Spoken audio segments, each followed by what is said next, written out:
স্বাধীনতা দিবসের দিনে সর্বনাশা ড্রাগস লেনদেন করতে গিয়ে স্থানীয় জনগণের হাতে ধরা পড়ল দুই ব্যক্তি। পরে তাদেরকে সমঝে দেওয়া হয় পুলিশের হাতে। ধৃতদের মধ্যে রয়েছে শম্ভুনগর এলাকার ইলাচ উদ্দিনের পুত্র বিলাল উদ্দিন ও মানিকবন্ধ মাহি এলাকার ধীরেন্দ্র দাসের ছেলে দেবজ্যোতি দাস। বৃহস্পতিবার তারা স্থানীয় এক নির্জন স্থানে পৌঁছে ড্রাগস আদান প্রদান করছিল। তখন বিষয়টি প্রত্যক্ষ করে তাদেরকে হাতে নাতে ধরে ফেলেন এলাকার জনগণ। পরে তাদেরকে সমঝে দেওয়া হয় নাগরা পেট্রোল পোস্ট পুলিশের হাতে। পরবর্তীতে পুলিশ উভয়কে তল্লাশি করলে তাদের কাছ থেকে 58 গ্রাম হেরোইন জাতীয় ড্রাগস বাজেয়াপ্ত হয়। রাতে ধৃতদের বাজারিছড়া থানায় আটকে রেখে টানা জেরা করে পুলিশ। শুক্রবার ধৃতদের এনডিপিএস থানায় জেলা সিজিএম আদালতে সোপর্দ করা হলে তাদের ঠাঁই হয় জেল হাজতে।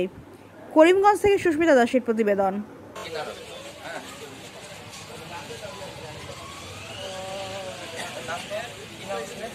নাম দেবজ্যোতি দাস, বাবার নাম ধীরেন্দ্র দাস।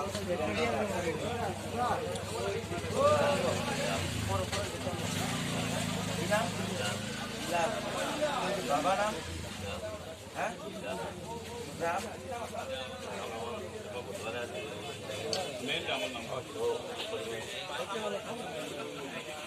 মোবাইল এটা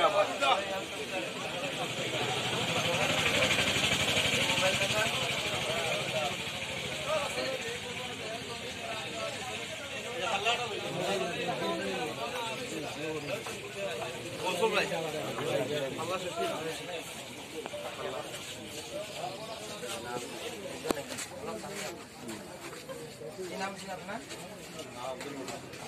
বাবা নাম আরে সালি গ্রাম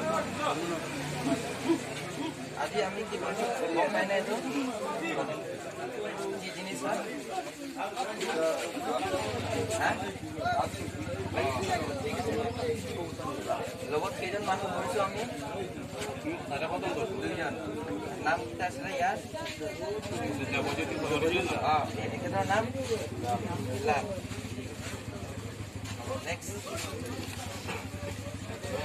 কি নাম আপনার আজিমতি বাবার নাম গ্রাম আচ্ছা এটা কি জানে না আজি আপনার সামনে আমি দুইজনক কিবা ধৰিছে লিখছে তো একেটা দুইজন চিনি পাই নাই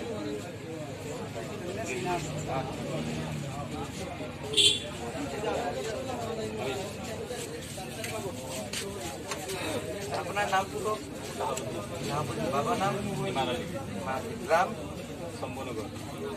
আচ্ছা আপনাৰ কিহৰ কাৰণে আজি মাতিছে গম পাই না এইটো বস্তু আপনি আমি তো জীবনে দেখছি না স্যার, আজকে প্রথম দেখলাম আর শুনি খালি ট্রাক করবে। আর একদিন থানাত দেখছিলাম আমি ধরছে পুরা গাড়ি দিয়ে আর ও দেখিয়ে দেখছিলাম। কি হয়েছিল আজি কখন আজকে তো প্রোগ্রাম চলে 50 আজকে, তখন তো একটু সন্দেহ আছে আগের থেকে আমরা একটু জানাই আমরা এলাকার চলে এগুলা বিজনেস। হঠাৎ করে মনে মনে তারা মানে দেখা হয়েছে তারা দুইজনে ওই দুইজনে মিলামিলে পড়ে তখন যে একজনে গিয়া তারা ধরছে